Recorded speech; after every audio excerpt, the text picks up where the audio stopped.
had to wait till we were recording so I could do that. That's right, get the good old sound effect. Milwaukee's own, baby. Hers to you. Hers to you. What's up?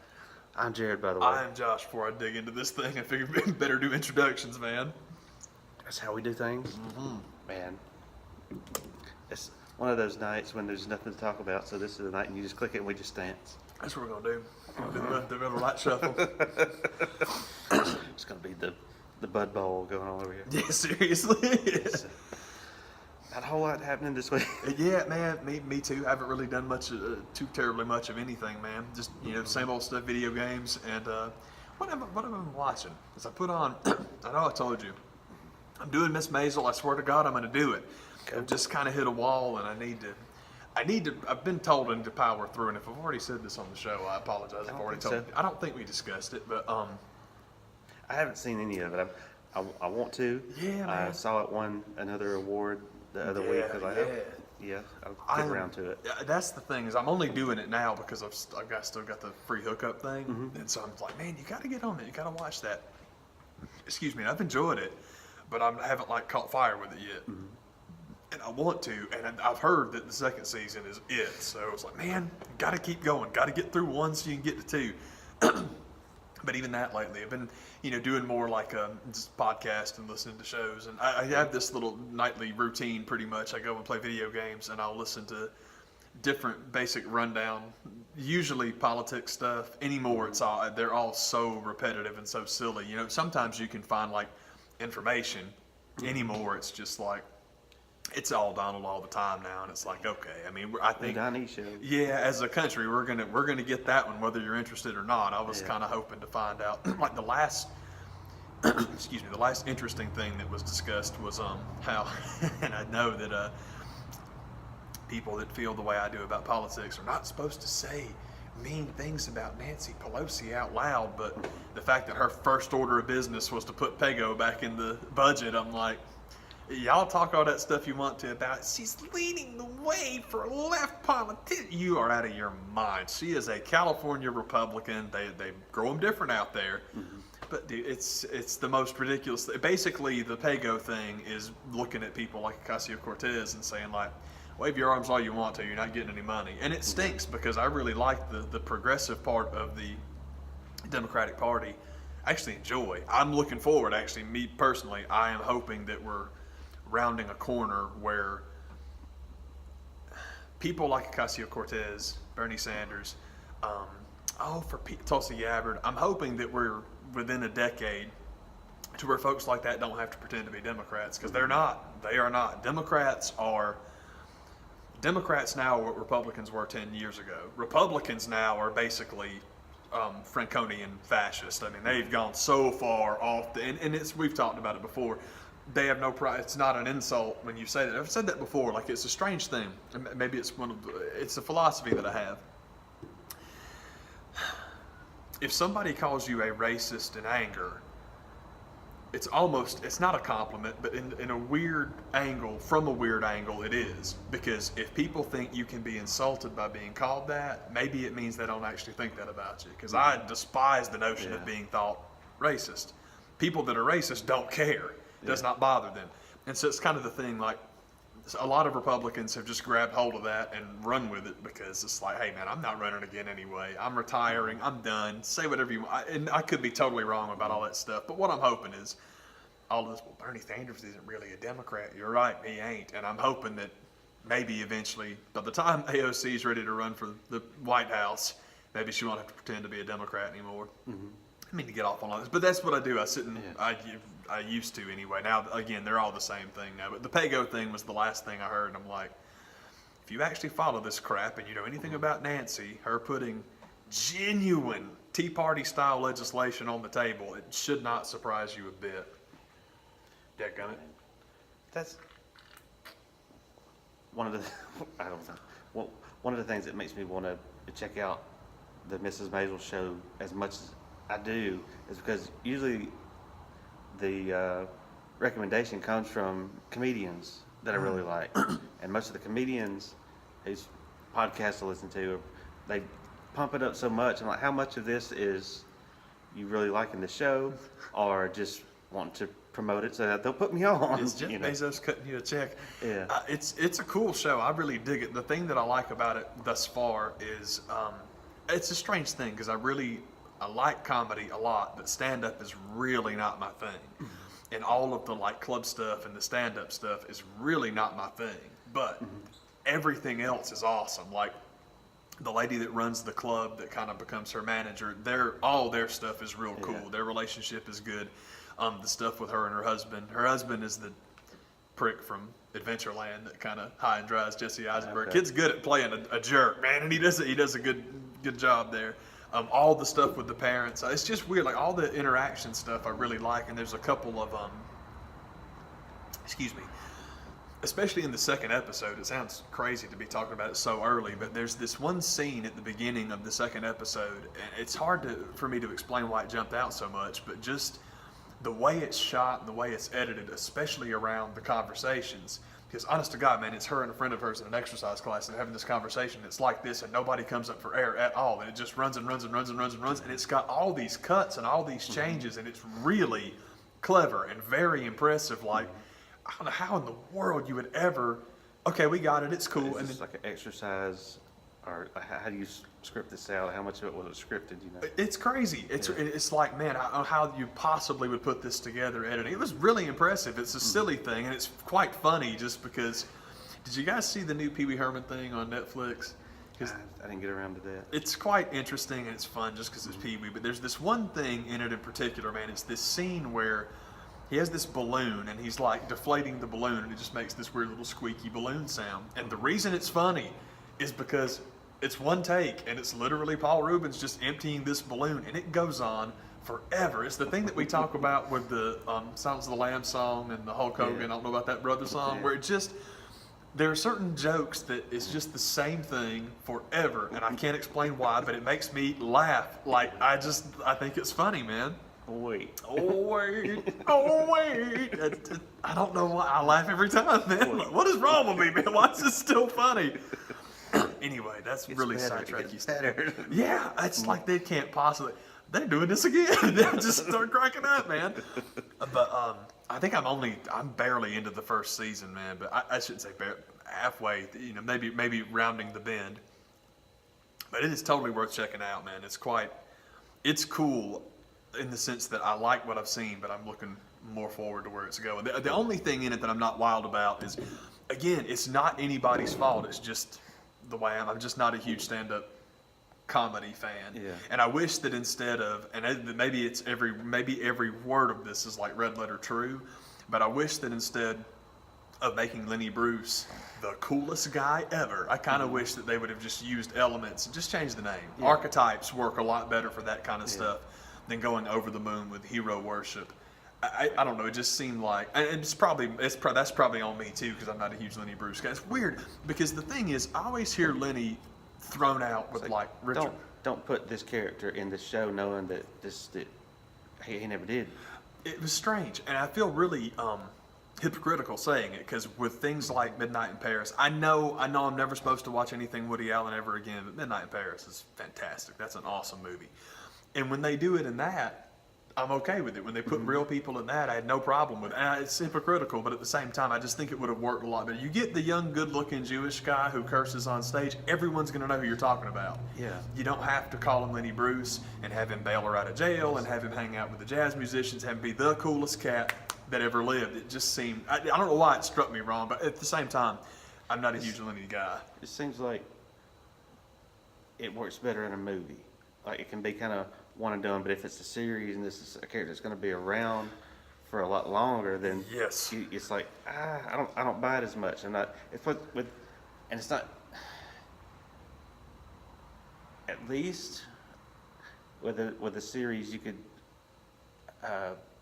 build some other characters that way, not just have it be all the one person.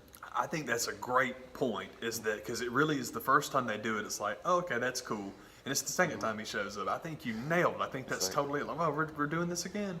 Yeah, man. Is there nobody else? Are there only 2 comedians in the world? Yeah, that's it. There's 2 comedians in the whole world. One, and it's not really even like somebody was throwing shade, but it was Joe Rogan's podcast, and he sits down with Craig Fitzsimmons a few days ago, and the show came up, and I don't think they were trying to even make the shows bad, but just talking about some of the historical inaccuracies of like there really weren't comedy clubs as we know them back then. There wasn't a club that's all they did.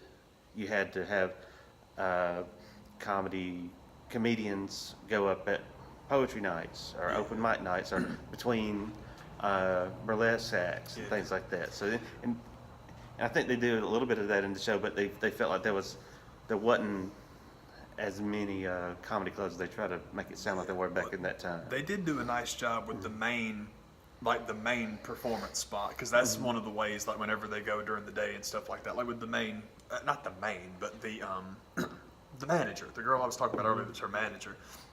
Half the time it's them like, here's a good example. It's like when they first go to that place, there's these three cats up on stage in their little like flannel shirts and playing guitar and doing their thing, man. They look like they might as well be the folksmen. But it's like, but you don't go out of your way to be like, it's the Kingston Trio, you know? I mean, that's clearly the reference, but they don't make it them. Yeah. But yeah, they actually do a nice job of that, like you're talking about, like variety nights and stuff like that. It's pretty groovy.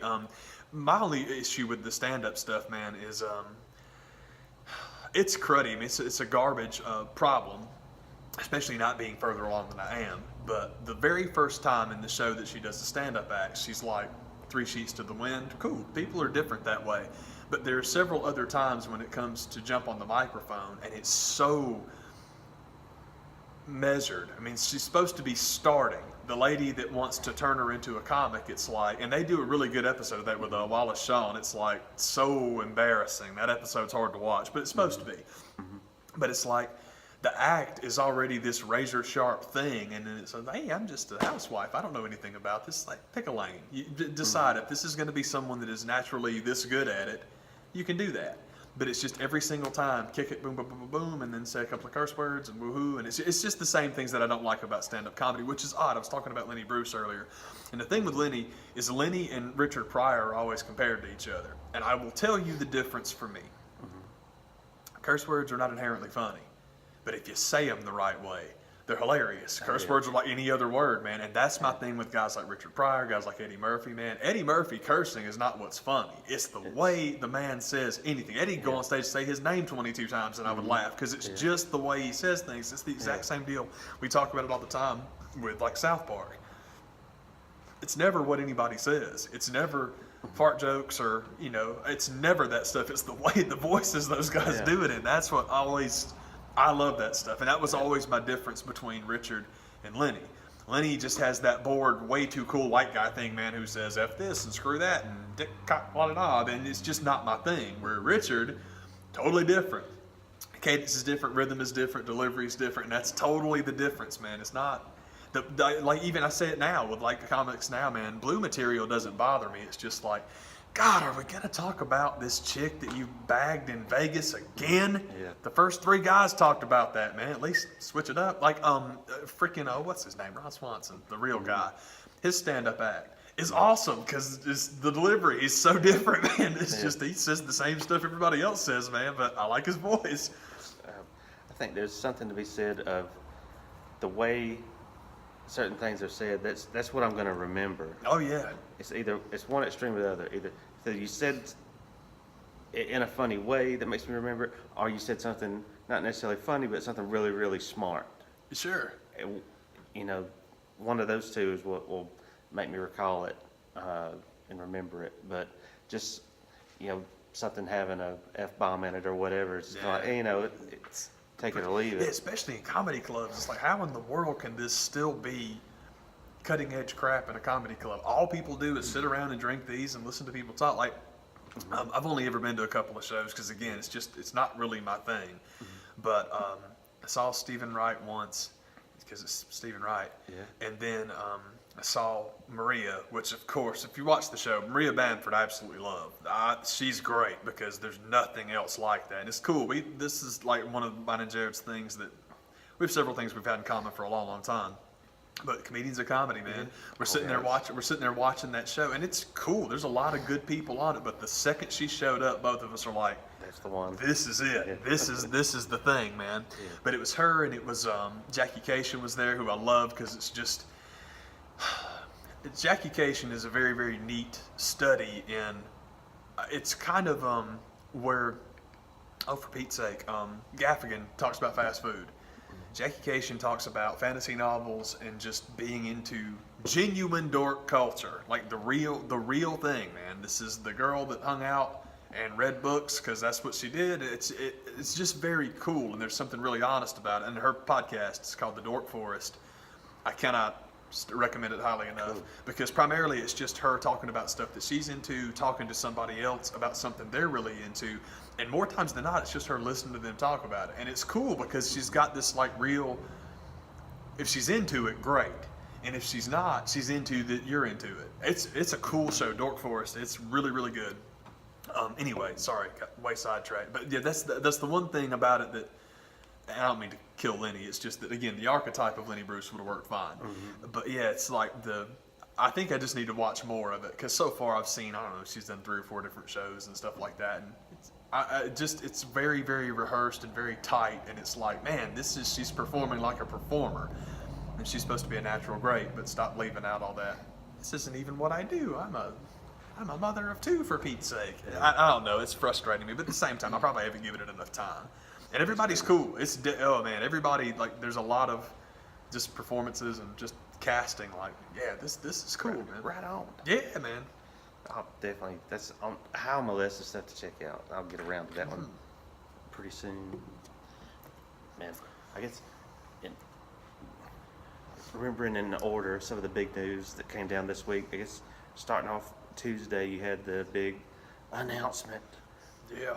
Yeah, man. Pep rally, whatever it was, Yeah. for the AEW shows, and it was one of those things that kind of like after watching, like, well, that kind of just said what everybody been saying for what it feels like 6 months, but it hadn't been that long. See, I thought so too, simply because I don't know if people not remember things. Do people intentionally forget stuff? We made the I joke. just want to be first. We made the joke, man, that if Chris Jericho says it on Twitter, in 4 months he'll be doing the opposite. Yeah, I'm going to leave WB, biggest company in the world, to go to Japan. Yeah, I'm going to do that. And that's exactly what he did. Yeah, I'm gonna wrestle Kenny Omega. Hey, who is? I don't even know who that guy is. And that's exactly what he did. Oh, yeah, me and Jim Ross. Yeah, we're gonna go to Florida and run our own company. Yeah, that's right. Yeah, stupid idiot. And that's exactly what he did. It's just like, it's not. I don't know, man. It's just not that. I still need this. I just need to find out, because I was really excited about Pac showing up because I thought Pac was still in. I always want to say DDT, but it's Dragon Gate. I think Dragon's Gate. And so the idea of, again, every time we talk about it, I say the same thing, but it's because it's what's on my mind. As long as the door is open to book outside talent, do shows, this is going to be great. But you hired Billy Gunn, and apparently you're in negotiations with Goldberg. So if you want to be, Sounds like a terrible idea. if you want to be TNA, hey, give Vince Russo a call. Might as well put the exclamation point at the end of the turd, I just have no interest in any company. Well, they got to deal with NBC. They're going to be on national TV. I don't care. If it's just going to be, we're coming for you, Vince. Why do I care? It's just, I don't care about that junk, man. And part of it also, like we said, I know this is not standard operating procedure, and I'm okay with that. But the notion of watching every week, watching promos, knowing the storylines, I really don't care about that. We were talking about Blackpool, man, and I've only watched the one match because I'm a dork, but they open it up as NXT so often does, with tag matches, which I love. Yeah. Man, I don't know anything about that show. I know Mustache Mountain, thought the British Bulldog tribute was neat, have no idea who either one of the guys that are wrestling is, and it just kicked my teeth down my throat. I loved it. Yeah. I thought it was great, so I just... Good. Yeah, I don't need another wrestling program where it's like, hey guys, AEW, and you start the show with 15 minutes in the ring on the mic, and then you end the show with 15 minutes on the ring. I don't care about that, dude. I'll just say it. You know what? I'm just going to go ahead and say it. I'm going to be bold. The Attitude Era is overrated. Yeah. The Attitude Era was overrated. It was, and as evidence for my case, What are your 10 favorite matches from the Attitude Era? Not promos, matches. And nobody ever has an answer. Nobody ever has well, Stone Cold and Bret Hart. Stone Cold Bret Hart's awesome. That's a great choice. What else you got? Well, people argue, is that what started it? Exactly. Or is that what, Does that count? Is that what started? Exactly. And so people are splitting hairs on that junk. Yeah. But it's all Rock and Austin promos. That's all anybody remembers. Well, what about TLC? Was it over by then? Does that still count? You know what I'm saying? Yeah. And all that junk is ridiculous. But my main point being, people just remember the skits. They just remember the beer truck. They just remember Katie Vick. That's all people remember, and that's incredibly boring. Ruthless Aggression was much better than that as far as matches and whatnot. So, I don't know, man. I want to be excited about it, but I just really hope that they are not closing the doors to working with other people. And don't get me wrong. I'm not saying that they should go out. Well, they still have to do dates in New Japan. No, they don't. If they don't want to do outside dates from their own company, that's cool. But man, don't tell me that you're not gonna bring people in from outside. It's just, man, you run through that roster real quick. I like that there was mention of it, and when they mentioned the promotion, I had no idea who they were because I don't think you've been able to see them over here. But there was mention of a Chinese company coming over and bringing some people for basically to job out to them. Essentially, what it sounded like. So there was some mention. Is OCW or something like that? I do not know, but I'm with you. I love the idea. I love the idea, especially if they do want to be. We're AEW, that's Ring of Honor, we're going at each other. I understand. You better find somebody else because I can't see New Japan and Ring of Honor dissolving what they've got going on, at least not before the Super Show. Yeah. But that's something else. It's strange to me with Ring of Honor's dead. I don't know, man. They still got the garden booked, you know. Yeah. So I don't know. We'll see what happens there. They've been through this before. Oh God, that was the thing. I did not go to the show yesterday, but apparently Jay Lethal cut some huge promo at the end of it, and it's basically what he was saying, and it's the truth, man. Because for all of the CM Punk's the greatest Ring of Honor champion ever, Bryan Danielson's the greatest Ring of Honor champion ever, Jay Lethal is the greatest Ring of Honor champion ever, because when they were really up against it and having not so good times, they put both the single belts on him, and that was that. Yeah, Jay's the man. Jay Lethal is awesome. All the Jays in Ring of Honor are pretty good, and that's part of my thing also, where my obsession with AEW leaving the door open is, man, you can't have AEW tag belts and tell me the Briscoes have no chance at fighting for them. I think I gotta win them, but you got to bring those guys in, and I just don't see why anybody. I don't see why they wouldn't do it. I don't see why anybody would be against it. That makes no sense. I hope that, at least on their end, they'd probably be smart enough to do it and would want to do it. You haven't heard confirmation one way or the other. That's my thing, and which makes me wonder: is it something that they don't want to do, or is it something Ring of Honor doesn't want to do, or whoever is holding it up and get that taken care of? And I'm the same. That's my thing. Is I just keep fussing about the same darn thing, but it's because I have no confirmation one way or the other, and it's just like, man, I wish I knew where to go to ask this question. As far as the thing I think is good about bringing in a Billy Gunn is that he's not going to be a wrestler. He's going to be more like, a scout kind of role. And if what I've heard is true, then he kind of runs the Dudley Boy South school, and I think that's there's worse guys out there that could come in and try to fill that role. But the idea of trying to do any business whatsoever with Goldberg, other than to piss WWE off and then put Gilbert in Hall of Fame, then I'm down with it. But or Mattel do a Gilbert figure, then rock and roll. Yeah, please do. But to actually have him come in and do any type of work, like, no, I'm not interested. I would think that I would hope that the Universal Championship run, I would hope that put that to bed. But the Billy Gunn, I just pick on Billy Gunn coming back and getting a job because it's like, for God's sake, don't give him the job that his former tag partners got with WWE now. Oh, Lord. Well, no, man. Dueling shows. Road Dogg is what made SmackDown a success. Okay. I'm going to sink this bitch. No kidding, man. Like, good Lord, man.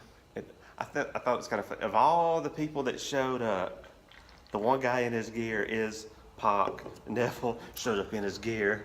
And I thought it was interesting that he was in wrestling gear too. Like, okay, man, this is what I wear all the time now. It's what I do. I was super excited about that just because, again, I thought he was still a Dragon's Gate, but and maybe he is because I just don't know if he's signed the exclusive deal or not. But it's just dudes like him, I just can't see never working Rev Pro. I just don't see. So I'm hoping that I don't think you bring a guy in like that in and him just be there. He's like, nah, I'm going to do whatever I want to do. I think so too. I saw what you did, Cody.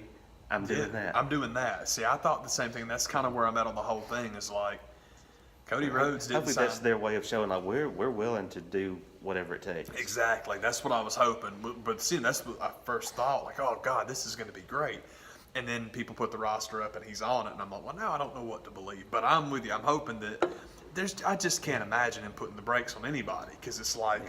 People are trying to do it's exactly what you just said. People are trying to do what Cody did, man. And even when Cody did the Ring of Honor thing, he wasn't exclusive to them. He worked lots of other shows, and I'm like, yes, this is what I want. I like it. And again, I got to be clear about it because I don't think I've done a good job of expressing this. The elite guys, if they don't want to work anywhere else, man, that's completely cool. It's not about those guys should be everywhere doing everything. But, man, leaving that door open and getting – oh, I love it. I love that, man. Like you could have the LIJ invasion, and just because I want LIJ and everything. But on the subject of invasion, we were talking about it, how, Marty Skrull had made the comment about Neville and being replaced. And I'm really hoping that that's what they're going to do there is when it comes time for Marty to join up with AEW. All right, Marty's here. Cool, Marty's here. We're getting the band back together. Everybody hugs, and it's all good. And then Marty just absolutely eviscerates. Marty eviscerates all of them and becomes the new heel or villain or whatever you want to call him. I love that idea. Yeah. I think that's a very cool, very, very cool idea, especially if he brings his two new cats with him. And good idea. It's neat. There's cool stuff to be done there, man. I think that there's the delay in having like not everybody go at the same time. Man, I mean, there's tons of stuff you can do with that. That's really cool. I hope that turns into something because let me rephrase that. I can't imagine it not turning into something. But there's lots of things it could turn into that'd be real cool. So I'm excited about that. It got me interested enough where I was Googling like, okay, it's not that far to Jacksonville. They're doing a show there later this year. Jacksonville's, I thought the same thing, man. Like whenever they said they were, hanging out with the con, which that was something I saw. It was some dude left it, internet comments are what they are. Some people are way over the moon. Some people are Meltzer Jr. Some people are just negative. And this one dude was all like, man, so-and-so con, I mean, I just can't believe that, find a better way to waste some money, man. And so my reply was, we already own the Jaguars. Come on, man. It's hard to top out the greatest money waster in all of professional sports. Except maybe the Knicks. The Knicks might be the ultimate. One of these days, the Knicks will be good again, and I'll be very happy because I like the Knicks. Bortles still play there? I mean, come on, we're wasting money. Yeah, seriously, man, for real. He already cuts Blake Bortles a paycheck. You're exactly, damn, that's the one I should have said it. That's much better. But yeah, man, Jacksonville's a snap. Absolutely true, man. I was very excited when they were talking about that being the potential home base, and I just wasn't sure if it was true or not, mainly because of the Bucks being California kids. But then you find out about the con connection. It's like, oh, that's the Jacksonville connection. Okay. It's coming together. But, I couldn't help but notice, and this is all weird, just weird timing stuff, man, but, SmackDown was down the street that day. It's just strange. I think it was too, and at the same time, I'm like, might should have held off on that because I can't imagine New Japan operates differently than other companies. But you announcing to the world 2 days before Wrestle Kingdom that, we're going to do our own company, probably has a lot to do with you getting smeared. Now, I've seen people talk about now, well, they want Kenny Omega to stay, they should have left the belt on him. That's ridiculous. You think they didn't have that worked out beforehand? They're not going to leave it on him and then, okay, Kenny, let's negotiate now. Yeah. That doesn't make any sense at all. But we talked about that with the Ring of Honor thing. People like to present, well, the elite are leaving Ring of Honor. Ring of Honor just let him walk out the door. I don't think it was that easy. I'm pretty sure they didn't just start negotiating. The what? You're going to Jacksonville? Let's sit down and talk. Wait a minute. Let's negotiate. I just can't imagine that those dealings work that fast, happen that quickly, man. But yeah, the Jacksonville thing is great. I think the first one's in Vegas, isn't it? Yeah, the May 25th. Okay. And the thing that annoyed me about a lot of people on various podcasts, and a lot of people do this, like stop calling it All In 2. Yeah, they told you what it's called. It's not All In 2. It's Double or Nothing. Double or Nothing. That's, yeah. All In 2 will happen. You know, it may not. Who knows? I think people want All In 2. I think they want it to be WrestleMania 2, what the world is coming to. Yeah. All In 2, what the business is coming to. It's just don't make them UFCs and number them. Yeah, not everything is a number. You know. Oh, excuse me. So, yeah, but Jacksonville will be the third one, and don't have a date for that one yet, but it's close enough. It's like, well, we'll see what's up. Yeah, it's a snap, man. They're not. It's not difficult to get to, man. Like even I mean, we're pretty high up in the state. Mm-hmm. Florida's not terrible, but at the same time, South Florida sucks. Miami's a long way, but then that's the positive thing. Like you're talking about, Jacksonville, it's nothing. Yeah. That's a real nice trip. It's doable. Yeah, And Tampa's a bit of a bear. The Georgia-Florida game. People yeah, do it. People do it all the time. Yeah. That was not so bad, and we'll probably. You could do that in a day if you had to. Yeah. You could get down there and Oh, back. yeah, that But would- I wouldn't want to do that, but you could. But you could. Yeah, man, that's that's real cool. I was very excited when they talked about the con hookup, just for what you're talking about, because I am assuming that Starrcade is owned by WWE, but you can always drop that one R and use it and say, hey man, come after me. Yeah. But only with it being Florida, man, you can the late year pay-per-view, it's great because the weather's nice and ain't no thing, so that's kind of cool. But I'm very excited to see what AEW can do on WrestleMania weekend. It sucks to immediately go there. There's a lot of good stuff between now and then, but those guys helped book the Garden, and now they're not going to be there. And I'm like, well, this is interesting. Let's see what happens. I'd like to think it's still, hopefully that door's open. Well, maybe we will be, but who knows what's not going to happen. Yeah, man. There's only so many places in New York that you can get with this notice. Yeah. And from what I hear, I mean that weekend's going to be so screwed as far as like where stuff is. It's going to be you can't if any Mania weekend you can't do it all, but you definitely cannot do as much as you could other places. With it being said, in New York, New Jersey, and miles and miles between each. And just the traffic between each locations, like it's just not going to be able to be done. I can totally believe that. But hopefully, with that being said, and them having a venue that big, like we got to work something out and work together. Yeah. Because tickets are already sold regardless, so I don't guess it really matters. Yeah, that's been the huge thing about let's give them a show. Ring of Honor and New Japan are screwed if they leave. What about the Garden show? Tickets are gone. Yeah. What do they care? They've been gone. Yeah, if you don't show up, so what? You wasted your money. But that's what I'm hoping too. Is like perfect world. You can have anything you want. Would they show up at that show? Would they show up at NXT? Would they show up at both of them? Because they did change the date to where it's Friday. So that'd be incredible if they wound up at both of them. Which, again, it's not. I know the WWE thing is just a joke, but I do think that's the best idea imaginable. I think that I would love it if Triple H would do that. At the same time, Trips is kind of setting up franchises to do things like that. Where I mean, it's all NXT, but and you bring over Pete Dunne, the Pete Dunne Ricochet stuff. It was amazing. Oh my God, it was amazing. Just that kind of thing where it's all under the NXT banner. They're not exactly the same company as far as location, so you get the dream crossover stuff. Oh, that's cool, man. That's good stuff. So I love the idea of them getting a relationship with New Japan, primarily because I think that's the huge thing now. Is like, well, what's Kenny gonna do? You got to negotiate, and Lottie died. You got to get Kenny. I don't know why anybody cares, honestly. I wish Kenny would take a little time off and do whatever the hell he wants to. But at the same time, I'm excited to see where it goes. I'm not dying. We're good.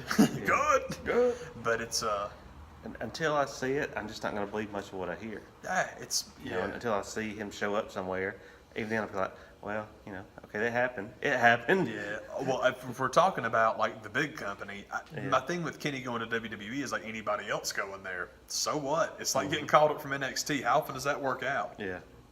Not very often. So Kenny going to WWE, the one huge positive thing about Kenny going to WWE is he'd get to put the brakes on for a little while because there's no way they're going to let him wrestle 75-minute car crashes like he does now. Yeah. So just as a dude, as somebody that I like, he'd get a bit of a vacation. AJ's gotten one. It's been great for him. And AJ still works hard. That's not what I'm saying. It's just that you have to quite kill yourself the way, it's cool. It's whatever they want to do is cool. But the main thing, I guess, as cruddy as it is to say, it really is true. I like Kenny Omega, but let me be blunt. If you have AJ Styles and you've got Kevin Steen and you've got Shinsuke Nakamura, and I'm still not watching your stuff, Kenny Omega doesn't make a difference to me one way or the other. I like him. I don't love him.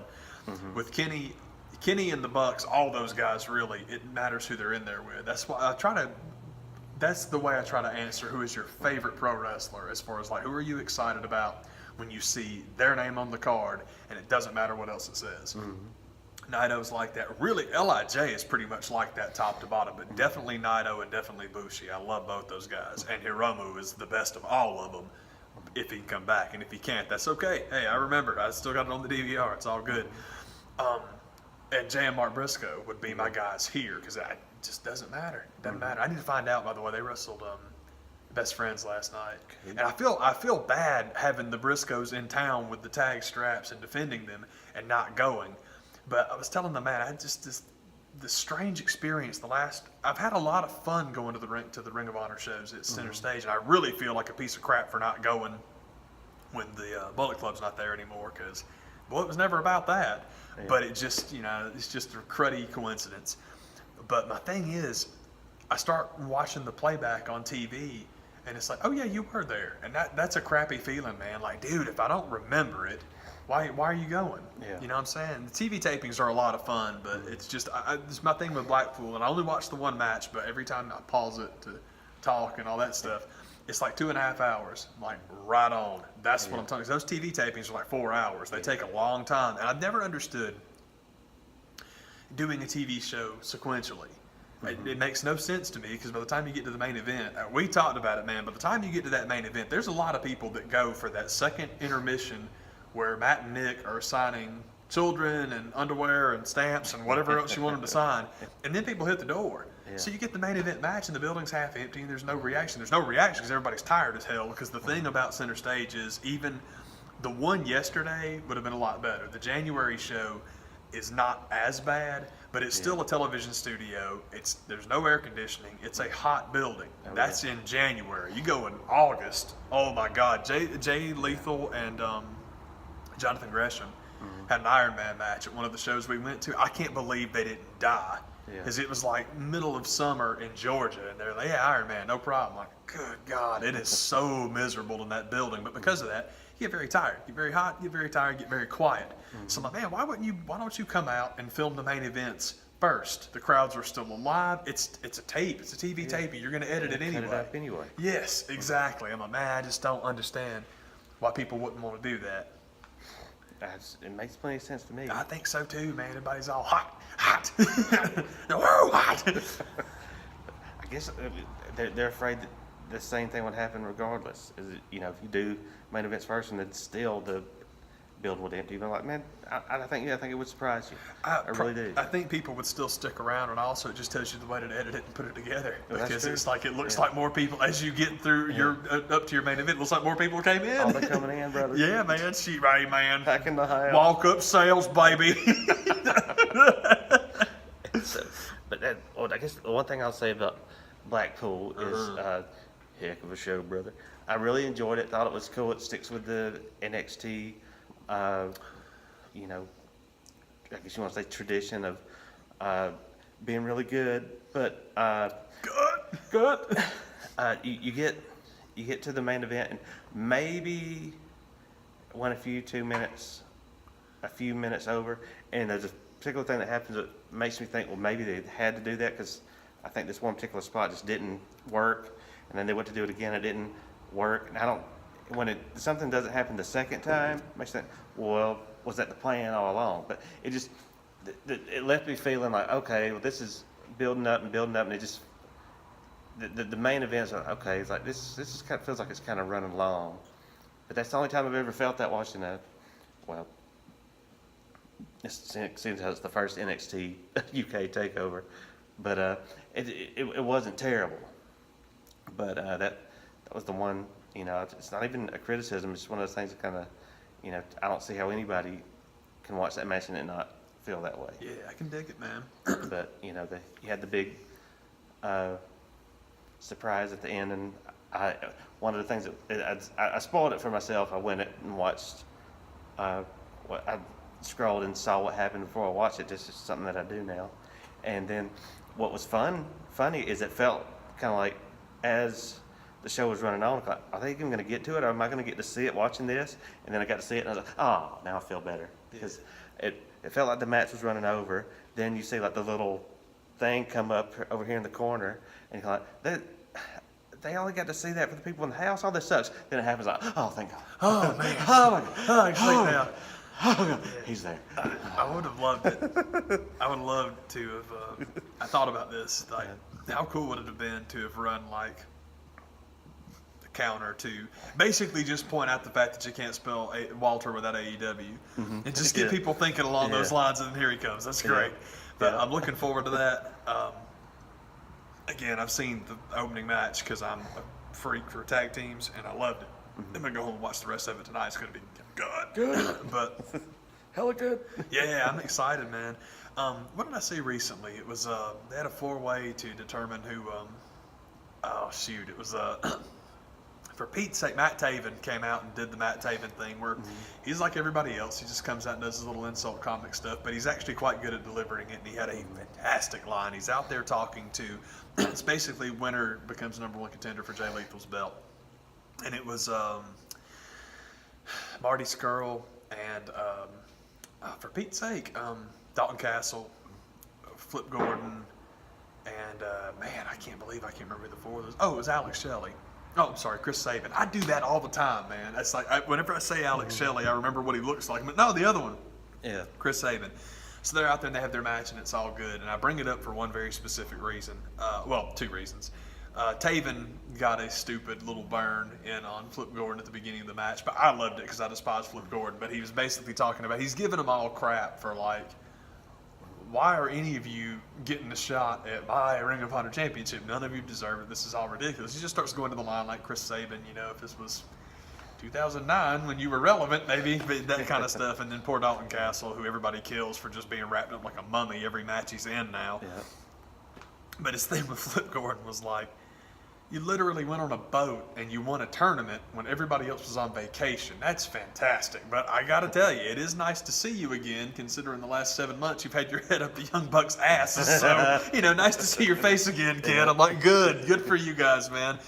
But, your neck is brown. yeah, God, seriously. But the reason I bring up the match, honestly, is Flip Gordon, because if y'all know I'm not a Flip guy, and the man definitely knows, but I kill him all the time for his stupid little kip up, because when he does it, it makes no sense.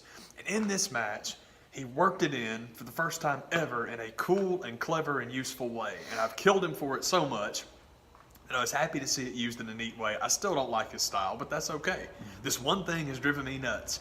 And by God, he changed it. It was cool. It was a neat thing that he did, because it was basically that little ricochet kick kind of thing that kind of Jericho does, man. But Sabin is Sabin's move. But he comes off and just kind of lays the foot over the top rope, man. So as he's coming by, flips on the apron, he ducks down and pops back up. It was nice. It was very cool, because he does that stupid thing all the time, and it's like, just get a mat and do a floor routine, man. Come on, come on. So, but this was cool. This was more like, yes, that had something to do with the match. And match was okay. If I remember correctly, Castle won it, so that's cool. So we'll have Dalton and for Pete's sake, Lethal again. So that's like, and Taven will get in there. I'm sure Taven will get in there somehow. I can't see Matt Taven not winding up with the belt, but I did think about something interesting, man, with all the AEW and Bullet Club and all that. I know they're not Bullet Club anymore, but I don't care. That's the Bullet Club. So I just think it's interesting, man, and it's such a tip of the cap to old style territorial booking, where you've got like, the hotshot outsiders coming on in here, man, and we're taking over and all that good stuff, man. But you notice when it comes time for them to go and do their own thing, Ring of Honor puts the belt on Jay Lethal. Tried, true, been there for years, established champ, Jay Lethal. Excuse me. New Japan does the exact same thing with Tanahashi. I think that's fascinating, because in like the recent history of both those companies, man, those were the guys that in the dark days were given the belt and ran with it and got people interested again. I'm like, that's fascinating that they wound up back in a spot where it's cool. Those guys have tagged together. I mean, I don't think it was. I think it was like an all-star thing where you're just putting cards together. But that's just totally awesome, man. Like, there's certain old school tropes that still hold true, man. If you've got talent in the locker room that you know is not going to betray you, here you go, champ. Yeah. Enjoy your third reign. Enjoy your eighth reign. I think it's 3 and 8. Anyway, I don't remember what else I was gonna say. I probably already said it 3 times, man. Oh, man, that's good. That's what's going up and what's That is going down. how we do it. Y'all be good. Heck yeah, First take care. take it. Yeah.